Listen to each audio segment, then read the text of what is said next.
રમત રમવાની છે. આપણે પેલી ચકલી ઉડે ફરવાળી કઈ એવું રમવાનું. તો શું રમવાનું? એ પછી રમીએ. હમણાં પહેલા રમત રમી લઈએ. સાંભળી લો. ચાલો. ચકલી ઉડે હાથ ઊંચા કરવાના. જે નહીં કરે આવડ. હા, ચકલી ઉડે, કાગડો ઉડે, કબૂતર ઉડે, કોયલ ઉડે, ગાય ઉડે. જેને હાથ ઊંચા કરાય આવડ. આવડ અને બાર તું આવ બાર એટલે આવ્યા. તું આઉટ થઈ ગયો. અહીંયા કયું બોલે છે? આઉટ થઈ ગયો. અહીંયા આઉટ થાય બાર. હા તઈ. હા ચાલો ફરી. ચકલી ઉડે, મોર ઉડે, કબૂતર ઉડે, પોપટ ઉડે, ભેંસ ઉડે.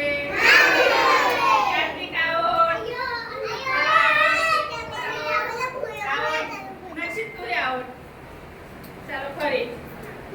ચકલી ઉડે, કાગડો ઉડે, મોર ઉડે, વાંદરો ઉડે,